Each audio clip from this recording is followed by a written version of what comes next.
It's easy to talk yourself into trading for Maxx Crosby, but the Chicago Bears aren't ready to mortgage their future for the star Raiders pass rusher.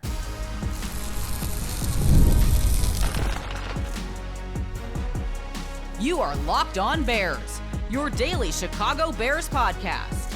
Part of the Locked On Podcast Network, your team every day. This is Locked On Bears, and I'm your host, Lauren Cox. I'm here to bring you your daily, in-depth Chicago Bears news and analysis. And on the show today, we're going to really sit down and evaluate the merits of a Maxx Crosby trade, who, of course, you would love to put on the Chicago Bears, but everything you have to give up for him and all the dynamics surrounding that make it too hard of a deal to swing right now for this Bears team. We'll take a look at what that cost might be and some of the factors that are going to play into that, as well as why that cost might be too much and might be antithetical to the long-term goals of the Chicago Bears team that isn't quite ready to mortgage its future for Maxx Crosby, and specifically it being Maxx Crosby, a very, very good player, but maybe not a player who's quite in the top tier Myles Garrett, Micah Parsons caliber player, but a step below makes a deal that much harder to get behind. I do want to thank you for making the Locked On Bears podcast your first listen today. We're part of the Locked On Podcast Network, now the #1 sports podcast network. Today's episode is brought to you by FanDuel Sportsbook. Use your profit boost on an NBA future and get entered for your chance to win a trip to the NBA Finals. Play your game with FanDuel, the official sports betting partner of the NBA. And Maxx Crosby to the Bears is something that has been bantied about for more than a year now, right? I mean, it's been from the moment there's been any kind of discontent for Maxx Crosby, Bears fans have been dreaming about the idea of, well, what if they could bring him to Chicago? The next version of the Khalil Mack trade, taking a disgruntled star Raiders pass rusher, boosting the Bears pass rush, a big position of need, and elevating them to great success above and beyond. It's really easy to understand, and I totally get the appeal there. Defensive line is something the Bears need to be better at. They could use a dynamic, game-changing pass rusher to elevate that group. And boy, you feel like it could be the kind of piece that puts them over the top and gets this defense playing at a high level, while the Bears still have Caleb Williams on a rookie contract and aren't going to have to put so much money in the quarterback position, so they could potentially afford this type of a player right now. And then, you can deal with the problems in the future. But if he gets you to the Super Bowl, it will all be worth it. It's easy to buy in on that and sell yourself on the move. But I think the more you take time to slow down and unpack that a little bit, the harder it is to really justify, at least right now for the Bears, with this player in particular. So if we start at just the cost of a trade, what would it cost the Chicago Bears to trade for Maxx Crosby? No one knows for sure, right? There is not a specific market value. I saw there has been reporting that I believe it was the Seahawks. Some team reportedly at the trade deadline offered the Raiders 2 first-round picks, and they declined then. That doesn't mean then that the price tag would go up, or that they would then decline that, that they wouldn't maybe accept that offer now, but there's at least a baseline of 2 first-round picks was not enough at the trade deadline. We could compare it to, say, past big pass rusher trades. Like we think back to the Khalil Mack trade, for example, from Chicago, right? Where, a disgruntled Raiders pass rusher wants to get moved and, closer to where Maxx Crosby is at his stage of his career at 29. The Bears had to give up 2 first-round picks, a 6th-round pick, and then a future 3rd-round pick. So it was like a 2019 first and a 2019 6th, plus a 2020 first and a 2020 3rd in exchange for Khalil Mack. And then you may recall they received a 2nd and a 5th round pick in exchange there. So there's some kind of baseline there of like player for multiple 1st round picks and some change. Of course, this past fall, we saw the Packers trade for Micah Parsons from the Dallas Cowboys, and that was 2 1st round picks plus Kenny Clark. A player for player kind of throws off the, how do you make an equivalent? Because you can't have the exact equivalent of Kenny Clark, but right, 2 first-round picks and technically a Pro Bowl defensive tackle. I think we all look back and say the Cowboys probably overvalued Kenny Clark in that deal, and the Packers got Micah Parsons for less than we thought they would in some part because Jerry Jones really valued Kenny Clark, I think, more than the national perception would be for Kenny Clark. But clearly, between the Mack trade and the Parsons trade and some of the rumors around the trade deadline, the starting price is 2 first-round picks plus, right? You could talk yourself into like, okay, could it be a first and a second and a really good player? I mean, you can start to move the math around a little bit there, but like we're talking, in all likelihood, multiple high draft picks plus either some late round picks or maybe a potential player in there, some combination of significant draft capital and a little bit more. And you can talk yourself into, well, hey, he's been a Pro Bowler for 5 straight years now, or whatever Maxx Crosby's been. He's one of the best pass rushers in football. That's not too hard to sell yourself on. But all of a sudden, especially when we get to this stage of the offseason, a Maxx Crosby trade in March, when the new league year starts, you can't make a trade until then. A Maxx Crosby trade in March is a very different trade market than a Maxx Crosby trade at the trade deadline. Because at the trade deadline, very few teams, or at least fewer than now teams, had enough salary cap space to try and make a Maxx Crosby trade happen. Where, of course, you can move money around and try and create space, but teams are a little bit tighter salary-wise to move a big money elite player mid-season. But when the new league year starts, March 11th, I think the tampering period is the March 9th, so I think 10th, I think March 11th would be then the new league year starting. You will have a number of teams with a heck of a lot more cap space now than they did during the regular season. You're looking at a dozen teams that have over $35 million in salary cap space, and that's before they make any cap casualties and do any. They can create even more space beyond that, but just naturally, Titans, Raiders. Well, I guess the Raiders have the Crosby, but the teams have a bunch of cap space. Titans, Chargers, Jets, Commanders, Seahawks, Bengals, Rams, Steelers, 49ers, Patriots, all are above $40 million in cap space. And a number of those teams have been at least speculated as potential Maxx Crosby teams.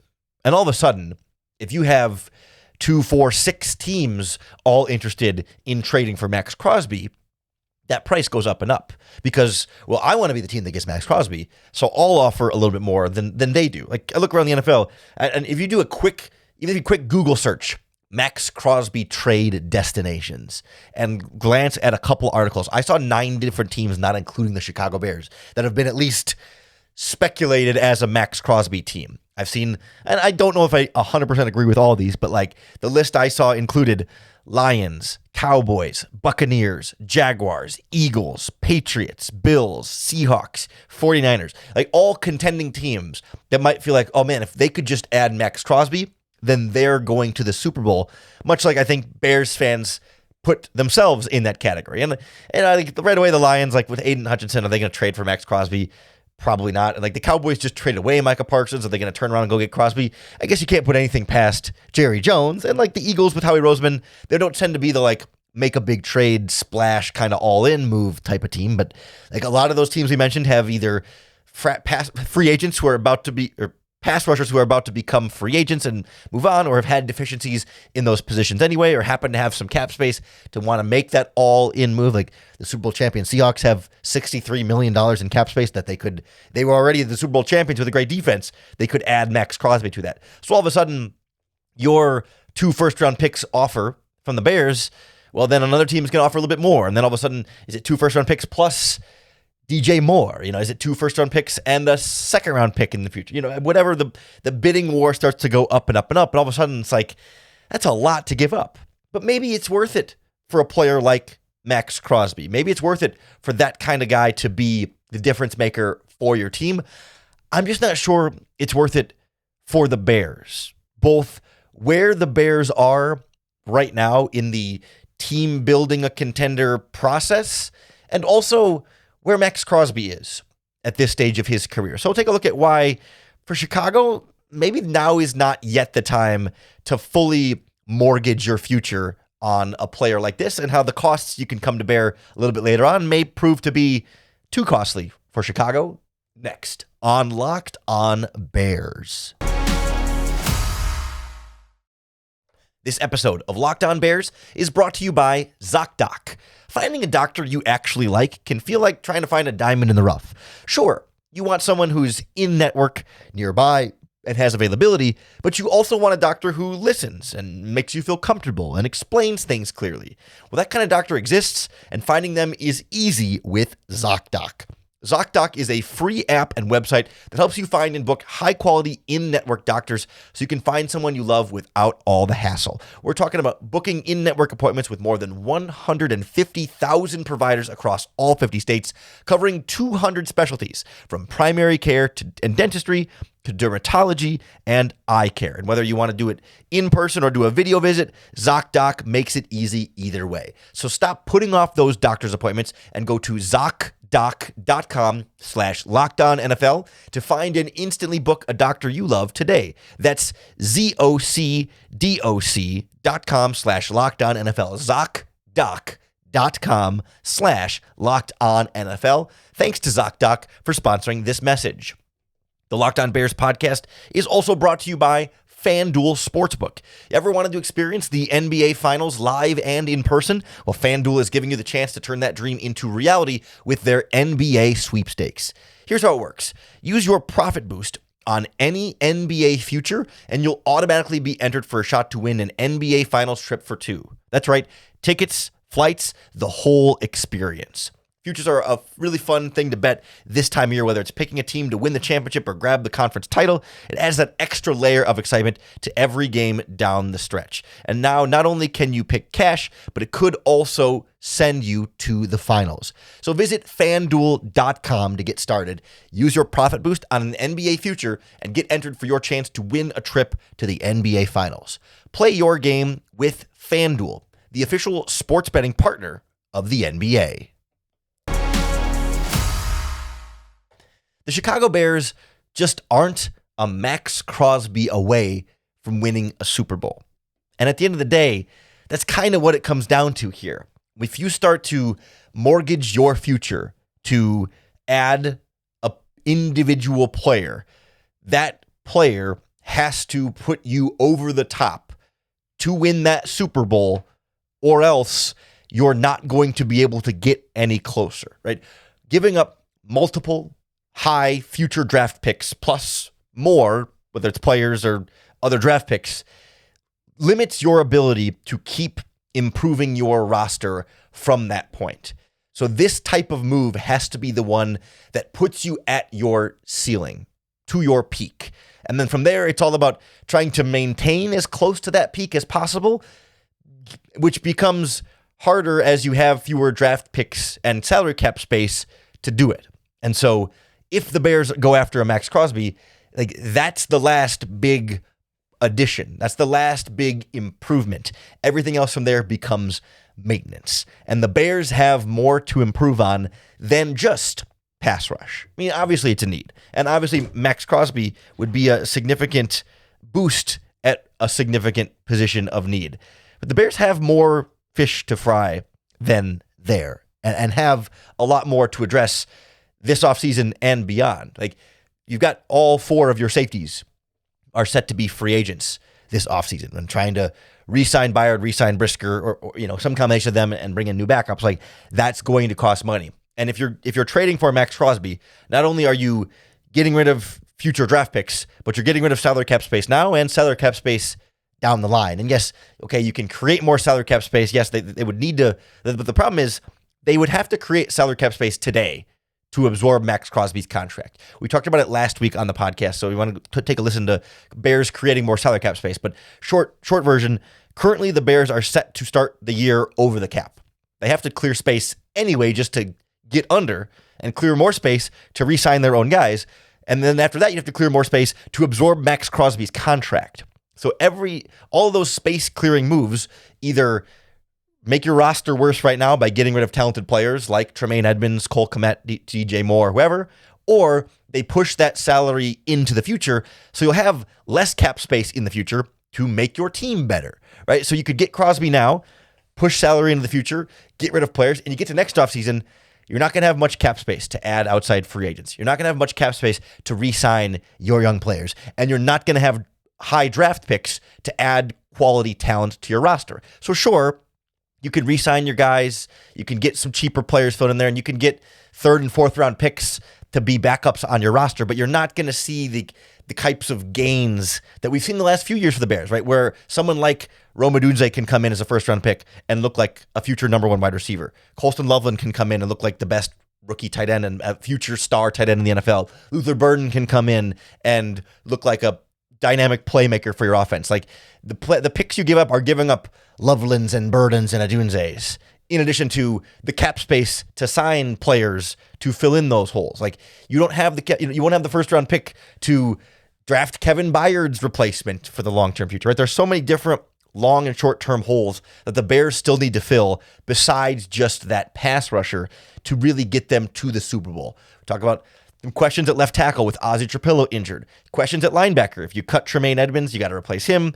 Obviously, there's some long-term questions about TJ Edwards, given age and injury there. You got old defensive tackle in Grady Jarrett. You've got underachieving defensive end in Dio Odengbo. You need another cornerback opposite Jalen Johnson and Kyler Gordon. Like this Bears team is a contender and is close to contending and is all these things, but it is not a Maxx Crosby away from succeeding.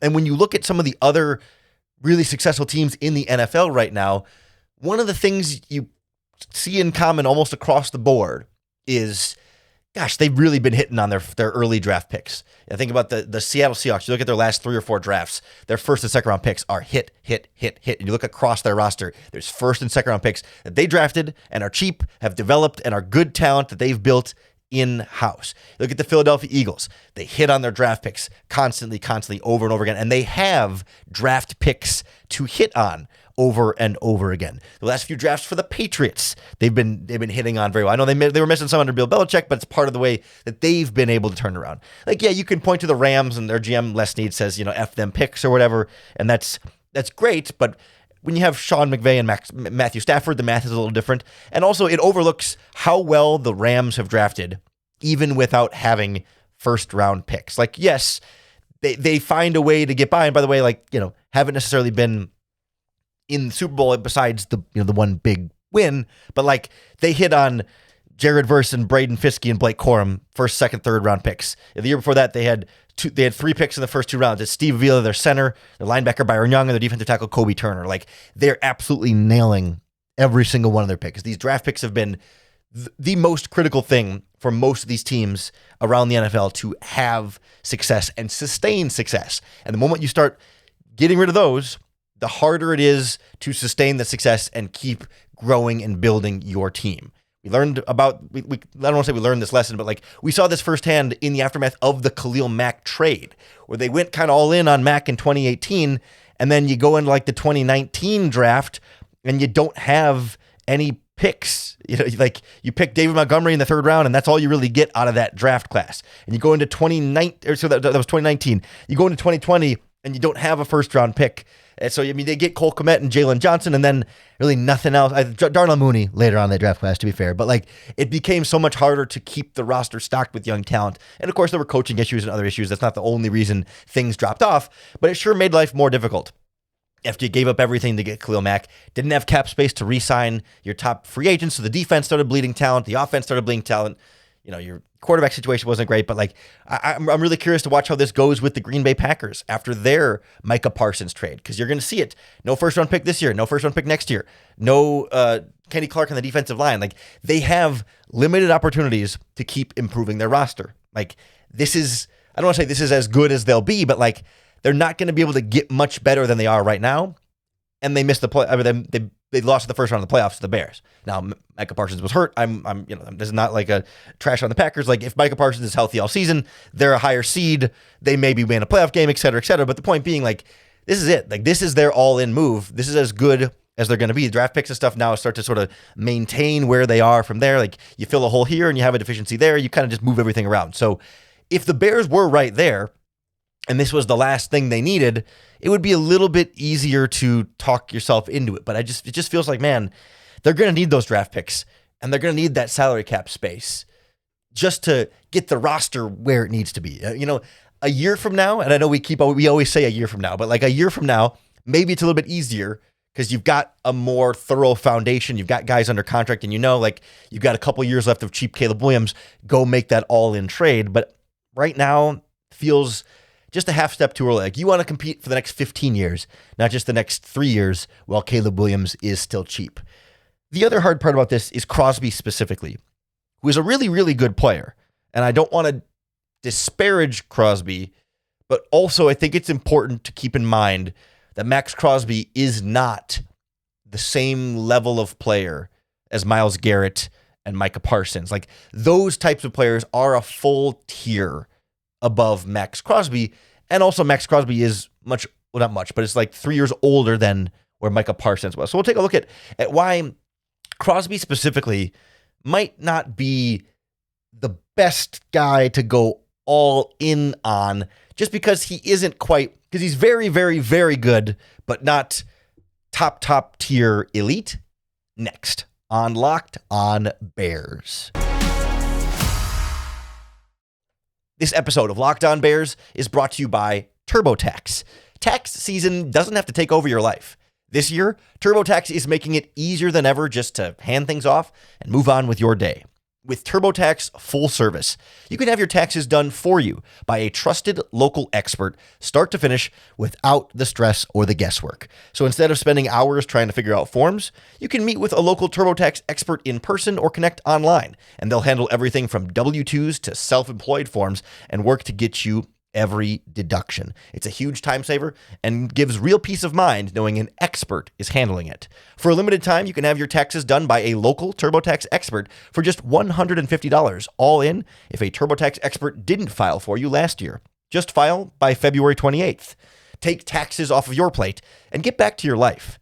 Visit TurboTax.com/local to book your appointment today. Maxx Crosby is a really good player and one of the best pass rushers, edge rushers in the NFL. I don't want this to sound like I'm making a case that he's some bad player. But I think if I'm going all in on mortgaging my future, giving up a bunch of draft picks and a bunch of salary cap space to get the guy who's going to truly put my team over the top, he's a step below the guys at the very, very top of the NFL. And this might be nitpicking. This might be splitting hairs, but I think it's worthwhile. When we talk about the compensation for them, you should not pay Micah Parsons' price for Maxx Crosby. And I fear that may end up being what he goes for if the Raiders do indeed trade him. And I don't want to pay premium price, or I don't want to pay. I'm trying to think of like a good analogy, like a Maserati price for a very good Lexus. There's nothing wrong with a Lexus. Lexus are great vehicles. I mean, I'm just picking two brands, but like, I don't want to pay, Porsche price for the Lexus. Even if it's not that a huge difference, it's still enough where it's like, I'm not getting good value then. I don't want to sit there and go, wow, I paid the same thing as the Packers and the Packers got the better player. Like, it doesn't have to be Green Bay, but it's especially poignant when it's Green Bay. Like, Crosby's really, really good. He has not been as elite or special for multiple seasons now. And he's 29. And that's kind of what it comes down to for me. Like, we have seen, I think, earlier in Maxx Crosby's career, and it's not even that he's that old, but it's just been enough time now. Like, earlier in his career, I think back like 2022-ish, 2023-ish Maxx Crosby. Like, he was, I think we've seen him be at that Myles Garrett, Micah Parsons tier of player. But now 2024 and 2025 have not been that. And that's not to say that 2026 with the Chicago Bears, he couldn't get back to being that caliber of player. But I hate the idea of giving up everything, banking on the guy being better than we've seen him the last 2 years in a row. I would be willing to give him 1 year of like, well, everyone can have a down year. And, certainly he was dealing with injuries a little bit in 2024. And you can make excuses. Oh, it's a bad Raiders team. And they weren't giving him much help. And everybody's double teaming, et cetera, et cetera. But like, Myles Garrett never gets those excuses. Like, we're talking about elite, special, game-changing players. Myles Garrett just set the NFL sack record, like on a terrible Cleveland Browns team that had every reason for him to not be great, and he was. And for for Maxx Crosby, it's not just about the sack numbers, but it's easy to look at the sack numbers and say, well, he had 10 sacks this past season. So did Montez Sweat. Like, I'm not giving up 2 first-round picks for a better version of Montez Sweat. The year before, he had 7.5 sacks, albeit in 12 games. So, not a full season's worth, but like, he just hasn't been truly, truly dominant level in more than 2 seasons. Like, you look back at this past year, right? He played in 15 games. I know there's an injury thing at the end, and they shut him down, and there was kind of a battle on whether they do or do not shut him down. That never is a problem for guys like Parsons and Garrett. Like, if they're playing, they're really good, or they're out. I mean, they've missed time before, but like, if they're playing, they're still playing at an extremely high level. And yet this season, Maxx Crosby wasn't. Not saying he wasn't great, but he wasn't truly, truly dominant. You look at, like, they measure pass rush win rate at PFF. It's not just how many times do you pressure the quarterback, but how many times do you beat the offensive lineman across from you, the blocker across from you. So, because sometimes you win your pass rush, but then the quarterback throws it before you get home and you never really pressured him, but you won as a pass rusher. This is just purely when you are being blocked, how often did you beat the blocker? Pass rush win rate. Actually, number 1 in the NFL this season was Will Anderson of the Houston Texans, who I don't think Will Anderson is all around a better player than Maxx Crosby, but was the most productive pass rusher in football this season.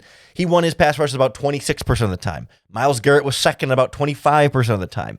Aiden Hutchinson was third about 23% of the time. Micah Parsons was fourth about 23% of the time. And Trey Hendrickson was fifth about 22% of the time. So the top 5 pass rushers in pass rush win rate are between 20 to 26%, right? Like every 4 or 5 pass rushes, they are winning. And like, those are all guys who I consider, well, I think Hendrickson's a better pass rusher than Maxx Crosby. Crosby might be the better all-around player. Hendrickson's not a great run defender. Crosby's very good against the run. Could put Will Anderson in the same category. Like, Anderson and Hendrickson are both better pass rushers right now than Maxx Crosby. Crosby might be the better run defender still, and maybe as an all-around player, maybe the better player. But like, Garrett, Hutchinson, and Parsons, to me, I think are all 3 in that clear tier above Maxx Crosby. They're all winning their pass rush rates, again, 20 to 25% of the time. Maxx Crosby this past season was at 14.4%. That ranked 33rd among edge rushers in the NFL this season. That was only slightly above Montez Sweat's pass rush win rate this season was like 13.8 or 13.7, somewhere around there. So like 1% more of his pass rushes, Maxx Crosby won this past season than Montez Sweat. And it's like 10%, like a full 10 percentage points less than Myles Garrett. Like, over the course of the season, if they rush the passer 600 times, Myles Garrett is getting 60 more winning pass rushing plays over the course of the season than Maxx Crosby. Think about that. Like, divide that by 17 games. That math is a little bit hard for me to do in my head, but that's like 40 and 28. That's like 3 to 4 pass rushes a game more every single game. Myles Garrett is winning over Maxx Crosby. I want to like soften as much as I said. Like, I'm not saying Maxx Crosby is bad at all, but like, I would be a lot more willing to give up multiple first round picks and player for guys like Garrett, Hutchinson, and Parsons than Maxx Crosby, because Crosby just, for the last multiple seasons now, hasn't been at quite that same elite special caliber as those guys. He's one of the most well-rounded defensive ends in football, really good in the running game, really good pass rusher, really smart. Like, he, of course, would make the Bears tremendously, tremendously better. But is it worth multiple first-round picks plus?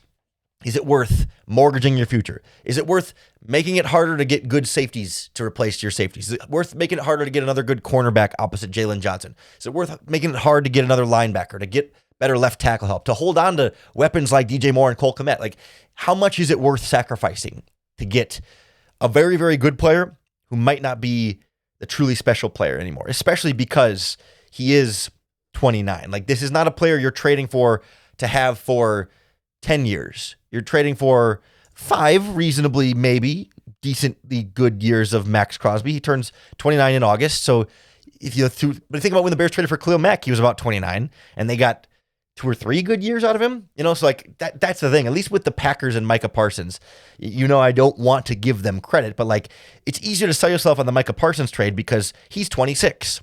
Like 5 5 years from now, he'll be 31. Like, you could still get prime Micah Parsons for quite a bit more of his career than Crosby, who you're going to get a couple of years at least of prime Crosby. And then from there, we'll see. I mean, it's also what makes a potential Myles Garrett trade complicated, although I do think he is clearly head and shoulders better than Maxx Crosby and about a year older. He's 30. So, I mean, it's a factor for these guys. But the point being, like, Crosby's great.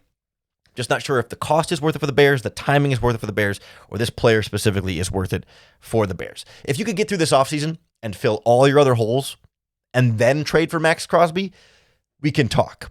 But you got to do all those things first. You can't put the cart before the horse, get Crosby, and then try to put the pieces back together around him. You're not going to end up making the kind of progress you want to as a team. And I think it's just not the right move for the Chicago Bears right now. Now, if that trade price comes down, or if other factors change on the Bears roster, then we can revisit the conversation. But in the meantime, this isn't going to go away until something happens with Maxx Crosby. And if there's any movement on him or anybody else to the Bears, you could be sure we'll break it down for you right here on the Locked On Bears podcast. So make sure you hit the subscribe button on YouTube or wherever you listen to podcasts, because that's going to be the best way to keep up with all of our daily, in-depth Chicago Bears news and analysis.